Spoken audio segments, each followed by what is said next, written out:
সম্মানিত বন্ধুগণ, আসসালামু আলাইকুম। দূরে কাছে দেশে অথবা দেশে বাইরে থেকে কলিজার বন্ধুরা ঠিক এই মুহূর্তে যেখান থেকে বাস্তব জীবনের গল্প শোনার জন্য আমার সাথে জয়েন করেছেন, আমি আপন। আর যে আপন জীবনের গল্পের 850তম পর্বে আপনাকে বরাবর মতো স্বাগতম জানাচ্ছি। বন্ধুরা, আজ আমি আপনাকে শোনাবো বরিশালের ছেলে মোহাম্মদ সোহাগ হোসেনের জীবনের হৃদয় কাঁপানো এক বাস্তব জীবন কাহিনী। বন্ধুরা, আজকের গল্পের টাইটেল যে আপন চাচার সাথে 3 বৎসর সংসার করে যাচ্ছে 2 বোন। এই গল্পটা এরকম একটা গল্প যে এই গল্পটা প্রত্যেকটা যুব সমাজের জন্য, প্রত্যেকটা যুবক যুবতীর জন্য এক শিক্ষণীয় গল্প হতে যাচ্ছে। বন্ধুরা, জীবনের বাস্তবতা যে বুঝতে পারে সে জীবন থেকে খুব তাড়াতাড়ি বিদায় নিতে চায়। জীবনের বাস্তবতা সে যে বুঝতে পারে সেই বুঝে যে জীবনটা আসলে কতটা কঠিন। আমি আপন আমার জীবনে 12 পিসে 1 ডজন বাজারের ব্যাগ পর্যন্ত বিক্রি করেছি 35 টাকা দরে। এবং আমি এই মানুষটাই মন্ত্রী মহোদয়ের সাথে বসে পাশের টেবিলে বসে ডিনারও করেছি। বাংলাদেশের সবচেয়ে উপরের মহলের লোকদের সাথে চলাফেরাও করেছি। আমি আপন আমার জীবনে 12,000 টাকা বেতনে চাকরি করেছি। আবার আমি আপন আমার জীবনে 7 থেকে 8 লক্ষ টাকা মান্থলি ইনকামও করেছি। তো জীবনের বাস্তবতা কী জিনিস সেটা আমার থেকেও ভালো মনে হয় আমার বেচের অন্য কেউ বুঝবে না। এই জন্য আজকে সোহাগ হোসেনের জীবনের গল্পটা আমার হৃদয়ে দাগ কেটেছে, কারণ এই গল্পের মাঝে একটা ছেলের কঠিন বাস্তবতা ফুটে উঠেছে। একটা মাথার উপর না থাকা আসমান, পায়ের নিচে না থাকা মাটি, একটা ছেলের জীবন কেমন হতে পারে। সোহাগের জীবনের গল্পটা এক চরম শিক্ষা হবে ওই সমস্ত ছেলে মেয়ের জন্য যারা উশৃঙ্খল জীবনযাপন করেন। আশা করব শুরু থেকে শেষ পর্যন্ত আপনারা গল্প জুড়ে আমার সাথেই থাকবেন এবং গল্প শেষে বরিশালের ভাই সোহাগ হোসেনকে আপনার মতো করে একটা মন্তব্য কমেন্ট বক্সে লিখবেন। ধন্যবাদ সবাইকে। সম্মানিত বন্ধুগণ, আসসালামু আলাইকুম। আমার নাম মোহাম্মদ সোহাগ হোসেন, আমার বাড়ি বরিশাল। বন্ধুরা, আমি আমার জীবনের গল্পটা শুরু করার শুরুতে আপনাদেরকে আমার পরিবারের ব্যাপারে জানিয়ে রাখি। আমার পরিবারে আমি আছি, আমার মা আছে, রয়েছে আমার বড় 3টা ভাই। যে বড় 3টা ভাই আছে এবং আমার যে মা আছে তারা মূলত আমার রক্তের কেউই না। আমার যে বড় 3টা ভাই আছে, 3 ভাই আমার সৎ ভাই, এবং আমার যে মা আছে তিনি আমার সৎ মা। আমি যে মায়ের গর্ভে জন্ম নিয়েছি, আমার ওই মা আমাকে ছেড়ে খুব ছোটোবেলায় চলে যায়। আমি শুনেছিলাম আমার বাবা নাকি আমার বড় মায়ের সাথে, মানে আমার সৎ মায়ের সাথে বাবার সম্পর্কটা খুব ভালো ছিল না। সব সময় আমার সৎ মায়ের কাছ থেকে আমার বাবা নির্যাতিত হতো, এবং এরকমও হতো যে আমার সৎ মা আমার ওই বাবার গায়ে হাত পর্যন্ত তুলতো। এরকম করে আমার বাবাকে মারতো। এক পর্যায়ে আমার বাবা রাগ করে আমার মাকে বিয়ে করে ফেলে, এবং মাকে বিয়ে করার 1 বৎসর পরে আমার মায়ের পেটে আমি থাকা অবস্থায় আমার বাবা তখন আমার মাকে নিয়ে ওনার ওই আগের বউয়ের কাছে ফিরে আসে, মানে ওনার বাবার বাড়িতে আসে। আসার পরে আমি যখন দুনিয়াতে আসি, এবং আমি দুনিয়াতে আসার পরেই আমার বাবা, আমার যে সৎমা ছিল, আমার সৎমা এবং আমার আপন মায়ের সাথে প্রচুর পরিমাণের ঝগড়া ঝামেলা হতো, এবং এরকমও হতো যে তাদের মাঝে সবসময় মারামারি হতো। তো আমার মা, যিনি আমার আপন মা, তিনি মোটামুটি স্বাস্থ্যর দিক থেকে এবং বলের দিক থেকে অনেক এগিয়ে ছিল। আমার সৎমা একটু চিকনা ছিল এবং একটু রুগিলা টুগিলা টাইপের ছিল, যার জন্য তার সন্তানেরা সহ মিলে আমার মাকে মারত। আমার মায়ের যেহেতু একটু শক্তিশালী ছিল, তার 3 সন্তান এবং তিনি মিলে অলওয়েজ আমার মায়ের গায়ে মারতো, মায়ের গায়ে হাত তুলতো। আমার আব্বা এগুলো প্রতিবাদ করতো বলে আমার সৎ ভাই এবং আমার ওই সৎমা মিলে আমার বাবার গায়ে পর্যন্ত অত্যাচার করতো, আমার বাবাকেও মারতো। এক পর্যায়ে রোগে শোকে এরকম পারিবারিক টেনশনে পড়ে আমার বাবা হার্ট অ্যাটাক করে, এবং হার্ট অ্যাটাক করে আমার বাবা মারা যায়। বাবা যখন মারা যায় তখন আমি খুব বেশি অসহায় হয়ে পড়ি। তখন আমার মায়ের পক্ষে কেউ থাকে না। আমার যেই 3 সৎ ভাই ছিল এবং সৎমা ছিল, তারা অলওয়েজ মিলেমিশে আমার মাকে আর আমাকে মারার জন্য আসতো। এই বর্বর নির্যাতন সহ্য করতে না পেরে এক পর্যায়ে আমার মা আমাকে নিয়ে এই পরিবার থেকে চলে যাওয়ার সিদ্ধান্ত নিল। কিন্তু জানি না কেন আমার মা আমাকে রেখে খুব ছোটোবেলায় একাই অন্য একটা লোকের সাথে সম্পর্ক করে মা চলে যায়। আমাকে আমার মা নিয়ে যায় না, এটা আমার সবচেয়ে বড় দুঃখ। আমি শুনেছিলাম একজন মা নাকি তার সন্তানকে সবচেয়ে বেশি ভালোবাসে, এবং সন্তানের জন্য মায়েরা নাকি অনেক কিছুই ত্যাগ করতে পারে, অনেক স্যাক্রিফাইস করে। কিন্তু ভাই, আমি ছোট্ট একটা মানুষ ছিলাম, আমার মা তার ভালোবাসার জন্য আমাকে স্যাক্রিফাইস করেছে। যে মানুষটার সাথে পরকীয়ায় লিপ্ত হয়েছিল, আমার মা সেই মানুষটাকে বিয়ে করে তার সাথে পালিয়ে গেল এবং আমাকে সাথে করে নিল না।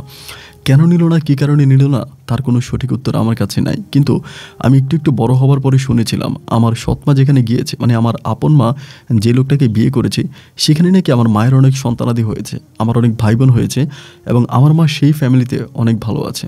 আর একটু বড় হওয়ার পরে এও শুনেছিলাম যে ছেলেটা আমার মাকে বিয়ে করেছিল, সেই ছেলে নাকি তার পরিবারের কাছে বলেছে আমার মা অবিবাহিত, এবং আমি যে আমার মায়ের সন্তান এটাও নাকি ওই পরিবারে সে জানায়নি। যার জন্য আমার আম্মুর বিয়ে হয়ে যাওয়ার পরে আমার মা কোনো দিনের জন্য আমার সাথে দেখা করতে আসেনি, এবং আমি যে তার সন্তান এটা আমার মা কারো কাছে পরিচয় দেয়নি।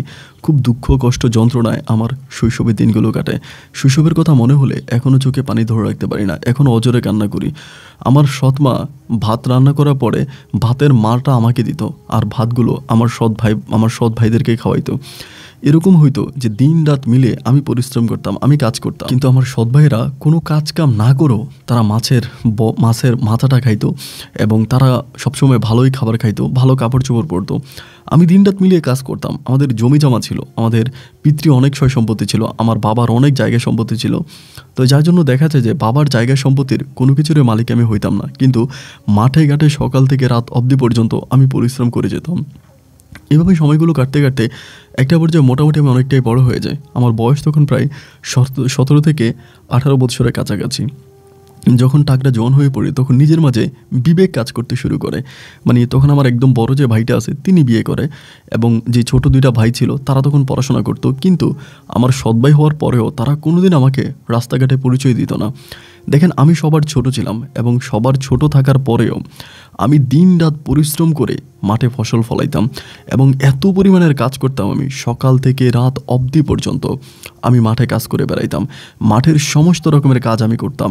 গরু আমি পালতাম, বাড়িতে গরু আমি পালতাম, এরপরে সমস্ত কিছু আমি করতাম। আমার সৎ ভাইয়েরা কোনো রকমের কাজ করতো না, এরা শুধু বসে বসে খাইতো।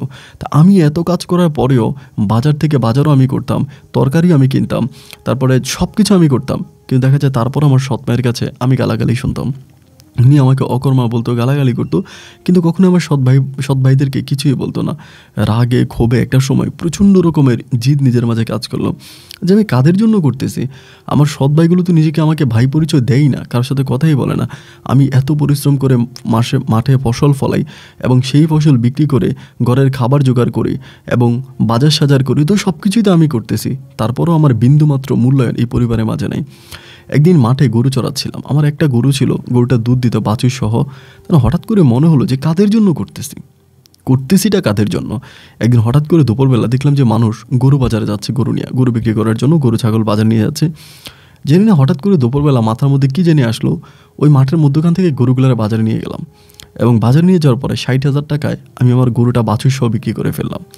তা গরুটা বিক্রি করার পরে বাড়িতে আসছি সন্ধ্যার দিকে। আসার পর আমার মা বলতেছে, কিরে গরু কই? আমি বললাম গরু বিক্রি করে দিছি। আমার আম্মা বলে, গরু বিক্রি করলি কেন? আমি বললাম, তো আমি আমার গরুর দুধ কারে খাওয়াবো? তোমার ছেলেদেরকে? তোমার ছেলেরা তো আমাকে ভাই হিসেবে পরিচয় দেয় না, আর তুমিও আমাকে সন্তান হিসেবে পরিচয় দাও না। মাথার ঘাম পায়ে ফেলে পরিশ্রম করে ফসল ফলাই, সেই ফসলও তোমাদেরকে খাওয়াচ্ছি, তো লাভটা কি? আমি চিন্তা করতেছি সামনের দিক থেকে আমি আর মাঠে ঘাটে কোনো কাজই করবো না, সমস্ত কাজকাম বন্ধ করে দিব, এবং বন্ধ করে দিয়ে আমার চোখ যেদিকে যায় সেদিকে চলে যাব। ভাই, এই কথাটা বলতে লেট হলো, কিন্তু আমার মা ওই সময়, আমার সৎ মা, ঝাড়ু নিয়ে আইসা আমাকে পাথারিকভাবে মারতে শুরু করলো। এত পরিমাণে আমাকে মারলো যে আমার বড় ভাই, আমার বড় ভাইয়ের বউ, তারপরে বাড়ির অন্য সব মহিলাগুলো আমার আম্মাকে ধরে রাখতে পারতেছিল না। এবং মায়ের একটা পর্যায়ে আমার ওই ঝাড়ুর, মানে এটা তো আসলে নারিকেল গাছের ছিল, ওইটা আমার চোখের মধ্যে ঢুকে যায়, আমার চোখ দিয়ে রক্ত পর্যন্ত বেরিয়ে যায়। আমি চিৎকার করে কোনোরকম বাড়ি থেকে বেরিয়ে যাই, এবং পকেটে তখন 60-65 হাজার টাকার মতো আছে। চিন্তা করছি আর বাড়িতে ফিরবো না। ভাইরা যেহেতু কাজ কাম করে না, ওরা কেমনে খায়, কেমনে চলাফেরা করে, এটা আমি দেখব। এই বলে আমি তখন বরিশাল থেকে রাজধানী ঢাকার উদ্দেশ্যে রওনা দিয়ে দিই। তো আমি যখন ভাই ঢাকাতে আসি, আমার কিন্তু কোনো পরিচিতি নাই যে আমি কোনো লোকের কাছে আসছি বা কারো কাছে যাব। সায়দাবাদ বাস স্ট্যান্ড এসে আমি নামার পরে তখন চিন্তা করতেছি কি করব, মানে আমি আসলে করবোটা কি। বাস স্টেশনে তেমন কোনো কাজও পাই না। এরকম করতে করতে হঠাৎ করে স্টেশনের পাশে দুইটা লোক কথা বলতেছে দেখে তাদেরকে মনে হলো যে তারা বরিশালের ভাষায় কথা বলে। তাই কাছে এসে বললাম, ভাই আসসালামু আলাইকুম। সালাম দিলাম, উত্তর দিল। এমন যে ভাই কিছু মনে করেন না, গ্রাম থেকে আসছি তো, তাই ঢাকা শহর আসলে কোনো পরিচিতি নেই, কোনো মানুষকে চিনি না, জানি না, অনেকটা কাজের ব্যবস্থা করে দিতে পারবেন কি না? আপনারা তো দেখে বরিশালের লোক মনে হয়, আমার এলাকাবাসী মনে হয়। তা বলো, আপনার বাড়ি বরিশাল? আমি বললাম হ্যাঁ। তা বললো বরিশাল কোন জায়গায়? পরে বললাম যে অমুক জায়গায়। তো এখানকার একটা লোক বলতেছে ভালোই তো, কিন্তু ভাই এরকম অপরিচিত লোকদের বরিশাল হনের বা যেখানেরই হন, তা এরকম অপরিচিত লোকদের দিয়ে তো হুটহাট করে চাকরি দেওয়া যাবে না। এখন আপনার চাকরি দিলাম ভালো কথা, কিন্তু এরপর যদি আপনি কোনো কিছু করে বসেন।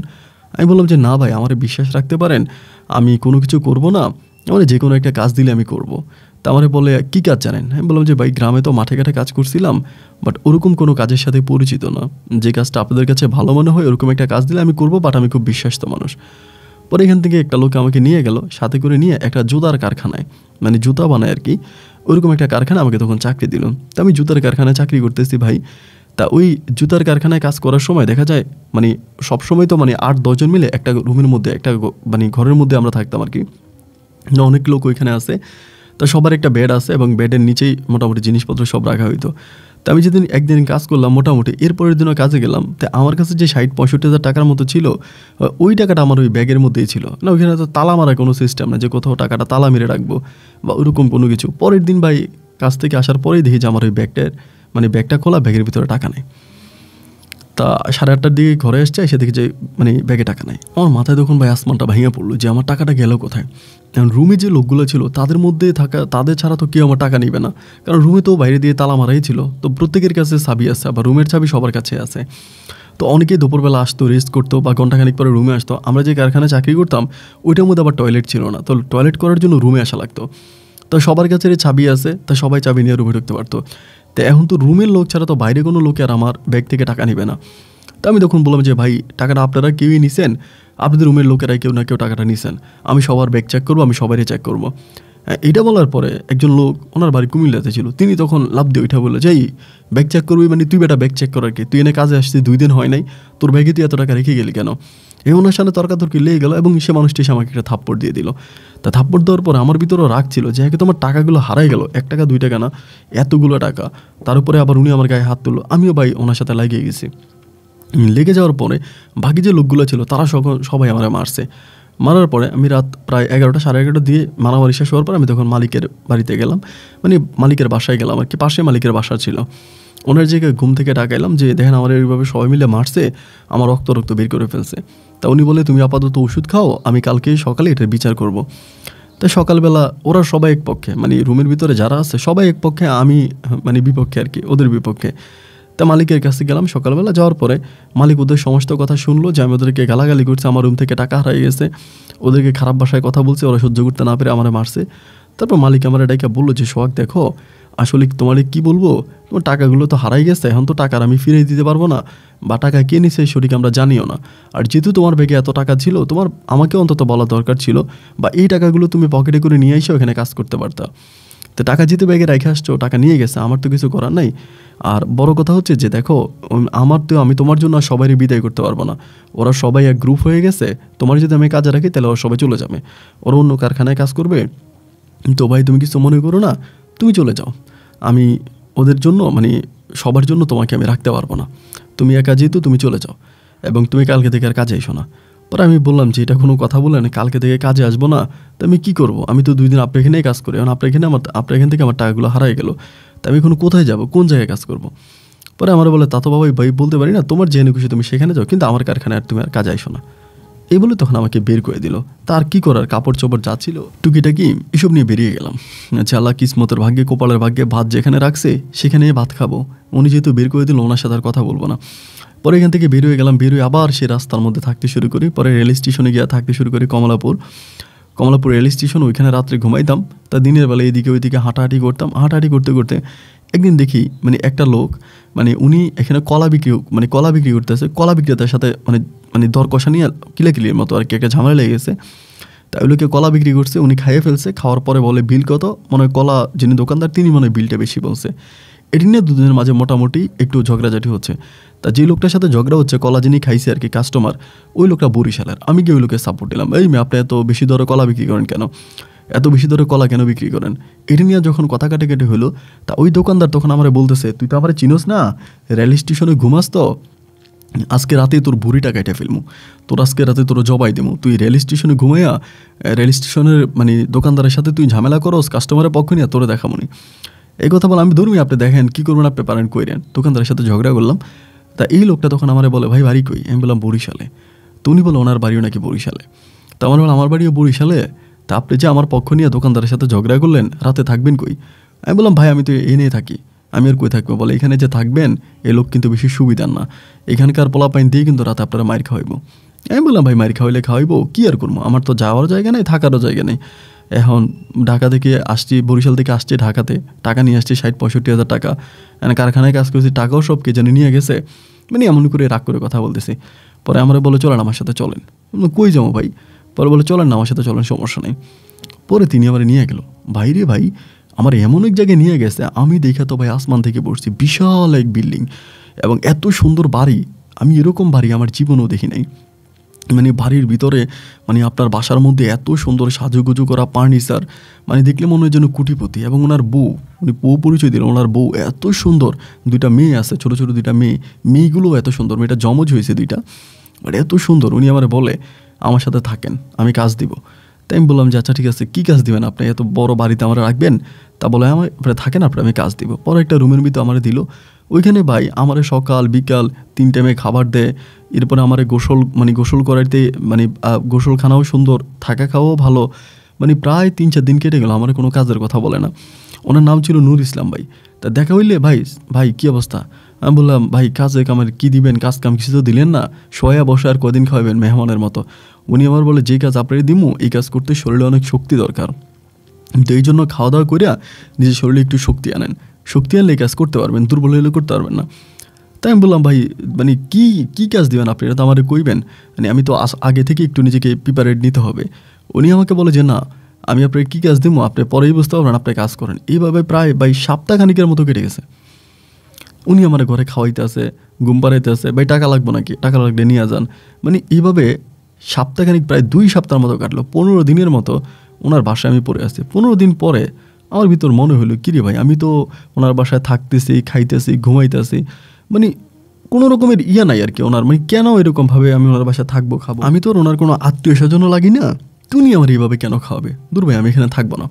15 দিন পরে আমি বললাম যে নূর ইসলাম ভাই আমি চলে যাবো, আমি এখানে থাকবো না।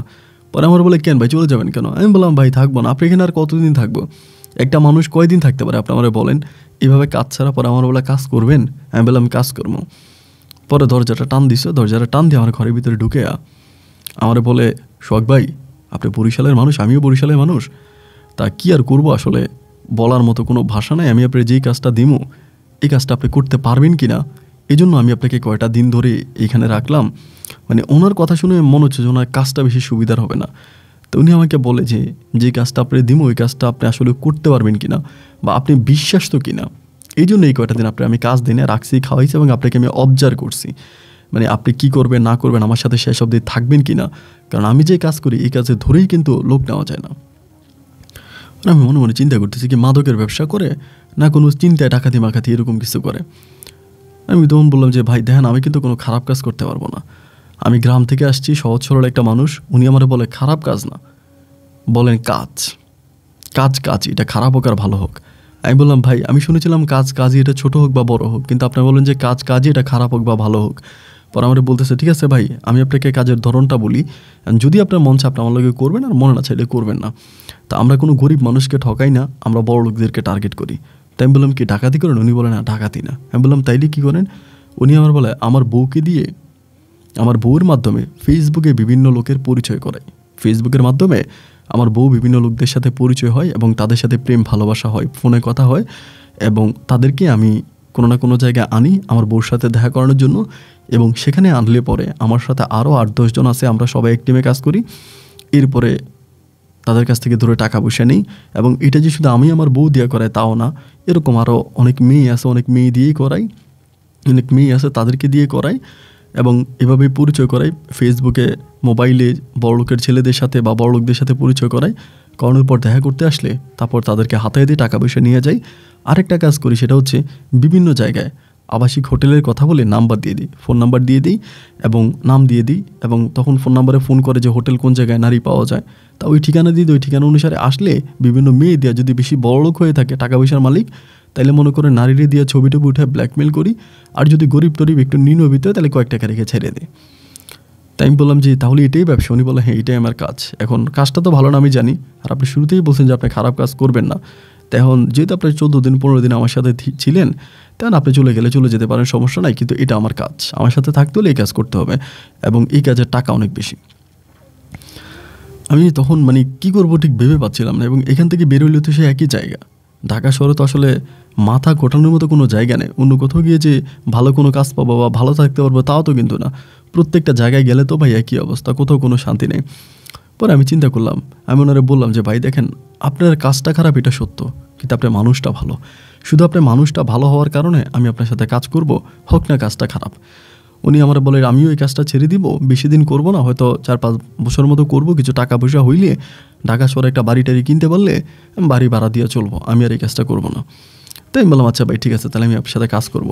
এরপরে শুরু হলো আমার নতুন কাজ, এবং এই কাজের ধরন রে ভাই কী আর বলবো। আসলে এই লাইনে যারা কাজ করে শুধুমাত্র তারাই বুঝে এই লাইনটা সম্বন্ধে, বাইরের লোকেরা এই লাইন সম্বন্ধে কোনো কিছুই বুঝবে না। ঢাকা শহর নয়, সারা বাংলাদেশের খুবই ধনাঢ্য পরিবারের একটা মেয়ে দিয়ে যে কী পরিমাণের টাকা ইনকাম করা যায়, একটা মেয়ে দিয়ে যে কী পরিমাণের ব্যবসা করা যায় রে ভাই, তার কোনো হিসাব নাই। আমার ওই নূর ইসলাম ভাইয়ের বউ ভিডিও কলে কোনো ব্যাটার লগে 5 মিনিট 7 মিনিট কথা কয়, কোথায় কুড়িগ্রাম, নওগাঁ, তারপর আপনার রংপুর, দিনাজপুর, কুমিল্লা, সিলেট, কক্সবাজার, বিভিন্ন জায়গা থেকে পুরুষরা চলে আসে।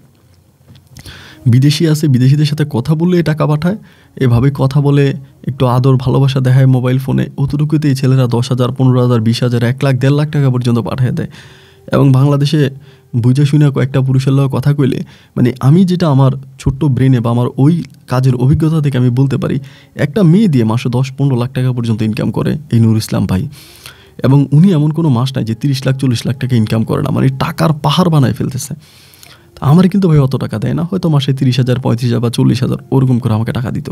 তারপরেও ওই টাকাই তো আমার জন্য মেলা টাকা। ওনার আন্ডারে অনেকগুলো মেয়ে আছে, এবং প্রতিটা মেয়ে এক একটার যদি আপনি দেখেন, আপনি আপনার চোখে আপনি দেখেন, আপনি আফসোস করবেন যে আল্লাহ এত সুন্দর একটা মেয়ে, একেবারে পরীর মতো চেহারা, এই মেয়ে কী করে এই লাইনে কাজ করে, এত সুন্দর, এত মায়াবী। এবং ছেলেরা কেউ ইউনিভার্সিটিতে পড়ে, কেউ কলেজে পড়ে, কেউ চাকরি করে, ওই ছেলেরাই পর্যন্ত ওনার আন্ডারে কাজ করে।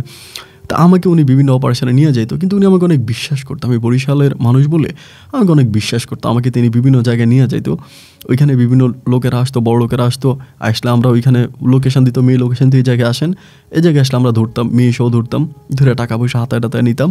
এবং অনেক সময় বড় লোক হলে ওটারে ব্ল্যাকমেল করতাম, জানালা দিয়ে ভিডিও করতাম, বা রুমের মধ্যে ক্যামেরা ফিট করে রাখতাম, ভিডিও করতাম। পরে ফোন দিতাম যে ভাই ভিডিও কিন্তু আপনার বউর কাছে পাঠাবো, আপনার সন্তানের কাছে পাঠাবো, আমাদেরকে এটা দিতে হবে, ওইটা দিতে হবে, মুক্তিপণ চাই, এমনি অমনি বলে মোটামুটিভাবে অনেক বেশি টাকা ইনকাম করি।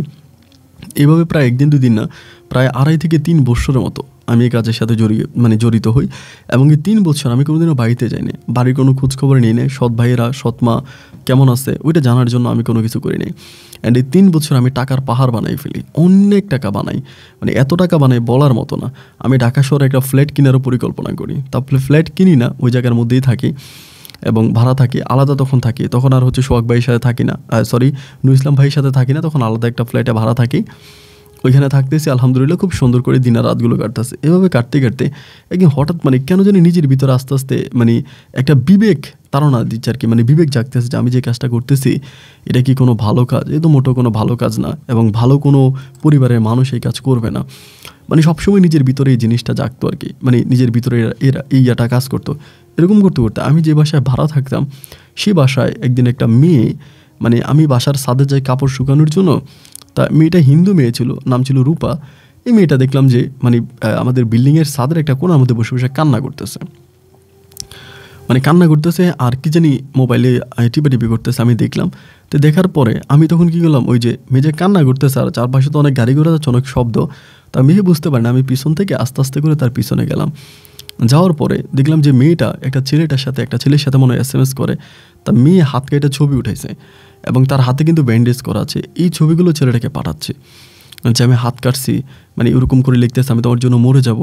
ছেলে মেয়েটাকে অ্যাভয়েড করতেছে। এই জিনিসগুলো আমি জাস্ট বাইরে দাঁড়াই, মানে তার পিছনে দাঁড়াই, সে যে বৈশা করতেছে তার মোবাইলে জিনিসগুলো দেখলাম, সে SMS কার সাথে জানে কথা বলতেছে। তো এগুলো দেখার পর আমি তার সাথে কোনো কথা বাড়াইলাম না, কারণ আমি চিনি না জানি না, অপরিচিত মেয়ে, কথা বললে আবার কীভাবে কি ধরে বসে। এমনি একই ফ্ল্যাটে মানে একই বিল্ডিংয়ে আমরা থাকি আর কি। তারপরে চলে আসলাম, আসার পরে এভাবে তখন মেয়েটাকে ফলো করি। সব মেয়ের কিন্তু অনেক ভালো, মানে দেখতে শুনতেও মাশাআল্লাহ অনেক সুন্দরী, কিন্তু কথাবার্তা বলে খুব কম, কারোর সাথে খুব একটা মিশে না এবং একটু আলাদা আলাদা থাকে, বাট অনেক শান্তশিষ্ট মেজাজি একটা মেয়ে। এভাবে অনেক দিন কাটার পরে তো মেয়েটা সবসময় হাতে ব্যান্ডেজ করে রাখে। তো একদিন আমি বাসার বাইরে যাচ্ছিলাম, ও বাসায় ঢুকতেছে আর কি, মানে বিল্ডিংয়ে উঠবে, সিঁড়ির মধ্যে দেখা। আমি বললাম যে রূপা আপা একটু কথা বলবো আপনার সাথে। বলে হ্যাঁ ভাইয়া বলেন। ওদের জানে আমি ওদের বিল্ডিংয়ে ভাড়া থাকি আর কি, বিল্ডিংয়ের মালিকও কিন্তু এরা না, অন্য মালিক, বাট ওরাও ভাড়া থাকে আমিও ভাড়া থাকি। পরে আমি বললাম রূপা আপা আপনি যে এইভাবে হাত কাটছেন বা আপনি যে হাত কাটে এটাকে আপনার পরিবার দেখে না? পরে বলে কে বললো ভাই আমি হাত কাটছি? আমি তো হাত কাটি নাই। আমি বললাম যে এইভাবে সবসময় হাতে ব্যান্ডেজ। বলে ভাইয়া রিক্সা থেকে পড়ে গেছিলাম। তাই আমি বললাম রিক্সা থেকে পড়ে গেলে আপনি যে জায়গায় ব্যান্ডেজ করছেন ওই জায়গায় তো ব্যথা পাওয়ার কথা না, রিক্সা থেকে পড়লে তো ওই জায়গায় ব্যথা পায় না। পরে আমার বলে ভাই আপনি আর কিছু বলবেন, আমি যাই। এটা বলে আমাকে স্কিপ করে ও তখন চলে গেল। তো চলে যাওয়ার পর আমি তখন নিচে চলে গেলাম। এইভাবে সবসময় আমি তারে দেখি। আরও 3-4 দিন পর একদিন আবার ডাক দিলাম যে রূপা আপা কিছু মনে করেন না, কিছু মনে করবেন না, আমি জাস্ট আপনাকে একটা কথা বলি। মানে আপনি যে মানুষটার কাছে আপনার মূল্যায়ন নাই, যে মানুষটা আপনাকে মূল্যায়ন করে না, সেই মানুষের জন্য আপনি হাত কাটাকা, আপনি যদি গলাও কেটে ফেলেন তাও ওই মানুষের মন পাইবেন না। তা শুধু শুধু বাপ মায়ের দেওয়া ওই শরীরে রক্তগুলা ঝরাইয়েন না। দুনিয়াটা অনেক বেইমানের একটা জায়গা। তো এই বেইমানের দুনিয়াতে এইসবের কোনো মূল্য নাই। এটা বলার পর আমার দিকে তাকে থেকে বলতেছে আপনি এগুলো কী বলেন সোহাগ ভাই? আমি বললাম জি আমি ঠিকই বললাম, আমি জানি আপনি হাতটা কেন কাটেন বা আপনি কী প্রেম করেন ভালোবাসেন এটা আমি জানি। এখন মেয়ে মনে করছে যে যেই পোলার সাথে ওই মেয়ে প্রেম করে ওই পোলার সাথে মনে হয় আমার কোনো সম্পর্ক আছে, মানে ওই ছেলের সাথে আমার কোনো সম্পর্ক আছে। এটা মনে করার পরে সে আমাকে অলওয়েজে দেখলে ডাকে। এবার আমি তার সামনে আসি না। একদিন হঠাৎ করে আমার ফ্ল্যাটে ঢুকে গেছে, মানে ডাকলে আমি তার সামনে আসি না, কথা বলি না, ফ্ল্যাটে ঢুকে দরজা আটকায় দিছে। দরজা আটকা বলছে নিলয়ের সাথে আপনার অবশ্যই সম্পর্ক আছে, আপনি নিলয়কে চিনেন? আমি বললাম যে না আমি নিলয় নামের কাউরে চিনি না। পরে আমার বলে দেখেন সোহাগ ভাই আমি আপনার অনেক বিশ্বাস করে ভালোবাসি, আপনি আমাদের ফ্ল্যাটে থাকেন বা আমাদের নিকটবর্তী থাকেন, আপনি আমার কাছে মিথ্যা কথা বললেন না, প্লিজ আমার কাছে সত্য কথা বলেন যে আপনি মানে নিলয়কে চিনেন কিনা। তাই আমি বললাম দেখুন নিলয় নামের কাউরে আমি চিনি না, কিন্তু ওই দিন এরকম তুমি যে SMS লিখতেছিলে আমি পিছন থেকে গিয়ে তোমার SMS লেখাটা দেখলাম, ওইখান থেকে মনে হলো যে তুমি কোনো না কোনো একটা প্রেম ভালোবাসার সাথে আছো, এবং তুমি যে হাত কেটে ছবি উঠেছো ওই ছবি ছেলের জন্য পাঠাইতে আসো মেসেঞ্জারে, এইগুলো আমি দেখলাম। ওই জায়গা থেকে মনে হলো যে আসলে মানে তুমি নিজের ক্ষতি করতেছো। এই কথাটা বলার পরে মেয়েটা অঝরে কান্না করতেছে। তাই আমি বললাম কান্না করতেছো কেন? আমাকে তখন বললো যে ভাইয়া জানেন আমাকে অনেক ভালোবাসে এবং ওর জন্য আমি এইটা করছি ওইটা করছি, মানে অনেক কিছু করছি। ও অনেক গরিব, আমি ফ্যামিলি থেকে টাকা নিয়ে ওরে দিই। ওই মেয়ের বাবা কিন্তু রূপার বাবা কিন্তু অনেক ভালো ব্যবসা করে, ঢাকা শহরে অনেক বড় মাপের ব্যবসায়িক ব্যবসা বাণিজ্য করে, ঢাকা ইন্ডিয়াতে ওনার ব্যবসা বাণিজ্য আছে। তা কাপড়ের ব্যবসা করে উনি। তা আমাকে বলে যে আমি ওর কোনো পড়াশোনার খরচ আমি দিই, আবার আমি রাখি, কিন্তু আমার সাথে এরকম বেইমানি করে। আমি বললাম দেখেন ছেলে মানুষ আসলেই বেইমান, এদের বিশ্বাস করা বড় কঠিন। আমি ওরা বুঝালাম, এরকম করে বোঝানোর পরে বলে ভাই আপনার সাথে মাঝে মাঝে কথা বলে আপনি রাগ করবেন না তো? আমি বললাম না রাগ করার কী আছে, কথা বললেন। এরপরে সে আমার ফোন নাম্বারটা নিয়ে গেছে, ওখান থেকে বাসা থেকে ফোন নাম্বার নিয়ে বেরিয়ে গেছে। মানে সবসময় আমার ফোন দেয়, কেমন আছেন ভাইয়া, কী করতেছেন, কোথায় যাচ্ছেন। আমি তারা বলছি যে আমি একটা মানে বাইংয়ে চাকরি করি, বিদেশি একটা কোম্পানিতে কাজ করি, ভালো টাকা বেতন। আমি যে আসলে কী কাজ করি এটা তো আর তারে বলি না। এরকম করে তার সাথে আস্তে আস্তে করে ওই ছেলেটার কাছ থেকে সে আস্তে আস্তে সরে চলে আসে। নিলয় নামে যে ছেলের সাথে প্রেম ছিল ওই ছেলের কাছ থেকে আস্তে আস্তে করে চলে আসে। আস্তে এবার পরিপূর্ণভাবে আমার উপরে ঝুঁকে পড়ে। আমার সাথে সবসময় কথা বলে, কী করতেছেন, ভালো আছেন কিনা, খাবার খাইছেন কিনা, এরকম করে সবসময় কথা বলতে না হঠাৎ করে একটা সময় রমজান মাস আসে। তা রমজান মাস তো মানে পবিত্র একটা মাস। আমি যতই খারাপ হইতাম রমজান মাসে কিন্তু আমি রোজা রাখতাম, কখনো রোজা মিস করতাম না। আর রমজান মাসে আমি নামাজ পড়তাম, 5 ওয়াক্ত নামাজ পড়তাম। এবং রমজান মাসে আমি ওই কাজটা থেকে একটু দূরে থাকতাম, কাজকাম খুব একটা বেশি করতাম না, এরকমভাবে রমজান মাসে থাকতাম। এরকম করতে করতে প্রায় 14-15টা রমজান চলে গেছে। তা 15 রমজানে একদিন তাও ওর সাথে আমার ছাদের উপরে দেখা, রূপার সাথে আমাকে বলতেছে যে শখ ভাইয়া আসলে কি বলবো বুঝতে পারতেছি না, আপনারা আগের চেয়ে অনেক সুন্দর হয়ে গেছেন, অনেক স্লিম হয়ে গেছেন, অনেক সুন্দর হয়ে গেছেন, মানে এরকম কেন? আমি বললাম রোজা থাকলে ছেলেরা সুন্দর হয়ে যায়, চেহারা সুন্দর হয়ে যায়, শরীরের ম্যাদ কমে যায়, দেখতে সুন্দর লাগে। বলে ও আমাকে তখন বলে কি তাহলে কি মেয়েরাও এরকম? আমি বলি হ্যাঁ, রোজা থাকলে ছেলে মেয়ে উভয়ই সুন্দর হয়ে যায়, দেখতে সুন্দর হয়ে যায়, ফিটনেস ভালো চলে আসে। তো আমাকে বলে তাহলে কিন্তু আমি রোজা থাকবো। ওই সময় কিন্তু আমাদের মাঝে কোনো প্রেম ভালোবাসা হয়নি, বাট দুজনের মাঝে এরকম কিছু একটা চলতেছে আর কি। আমি কেউ কাউকে বলি নাই, কিন্তু মানে মুখে মুখে এরকমই চলতেছে। পরে আমার বলে তাহলে কিন্তু আমি রোজা থাকবো। আমি কোনোভাবে আমার শরীরের মাংস কমাইতে পারতেছি না, ও একটু মোটাঘাটা ছিল, বলে শরীরের মাংস কমাইতে পারতেছি না, তা আমার লুকিংটা ভালো আসতেছে না, তা আমি কিন্তু রোজা থাকবো এবার। তাই আমি বললাম হ্যাঁ রোজা থাকলে তুমি সুখে হয়ে যাবা। এই বলার পরে সে তখন রোজা থাকতে শুরু করে। আসলে রোজা কি জানি না, মানে দিনের বেলা আবার খাইটায় না আর কি। ওই বড় রাতে আমাকে ফোন দেয়, আমি বললাম যে কিছু একটা খাও, তো বড় রাতে খায়, সারাদিন রোজা থাকে। তো এটা নিয়ে ওর আব্বা আম্মা অনেক করে, দুষ্টামি করে ওর সাথে। ও আবার কোনো কিছু তাদেরকে বলে না, ওই কিন্তু বাবা মায়ের একমাত্র মেয়ে, ওর কিন্তু ভাই বোন নাই। তার বাপ মা বলে রোজা থাকস, এগুলো বলে ও তখন ওই রোজার মতো করেই থাকে। এরকম করে আরও 2-3 দিন থাকলো, আমার কাছে তখন ভালো লাগলো। আমি বলি এখন তোমার শরীরটা অনেক পাতলা লাগতেছে না? বলে হ্যাঁ আমার শরীরটা অনেক পাতলা লাগতেছে এবং এখন আমি কাজের প্রতি অনেক কমফোর্ট হচ্ছে, আমার ভালো লাগতেছে। আমার মনে হয় কি আমার পড়াশোনার অনেক কনসেপ্ট বাড়ছে, আমার ব্রেন বেড়ে গেছে, মানে ও বলো নিজে থেকে ভাল লাগে। এবার আমাকে বললাম তুমি যদি নামাজ পড়ো তাহলে তোমার আরও ভাল লাগবে, কারণ নামাজের ভিতরে অনেক শান্তি আছে। তুমি যখন সেজদায় যাবা, রুকু দিবা, তখন তোমার মস্তিষ্কের বিকাশ ঘটবে এবং তুমি মানসিকভাবে অনেক শান্তি পাবা। নামাজের মাঝে কিন্তু অনেক শান্তি আছে। এগুলোরে বলেও তখন বলে নামাজ তো অনেকেই পড়ে, আমার বান্ধবীরা অনেকে আমাকে বলছে পড়ার জন্য। আমি কিন্তু নামাজ পড়তে পারি, সূরা অনেকগুলো পারি। তো আলহামদুলিল্লাহ, কুলফু আল্লাহ, তারপরে এরকম সুবহানাল্লাহ, এরকম অনেকগুলো সূরা কিন্তু ও পারে। তাই আমি বললাম তাহলে তুমি নামাজ পড়ো। এবার আমি ওর প্রতিদিন নামাজ পড়াইতাম। আমি বলতাম যে তুমি নামাজ পড়ো, আজান দিছে, ফজর নামাজ, জোহরের নামাজ, মাগরিব নামাজ, ওরকম মানে নামাজ পড়াইতাম। এরকম করে প্রায় সে 10টার মতো রোজা রাখছে এবং ওই 10 রোজায় সে নামাজও পড়ছে।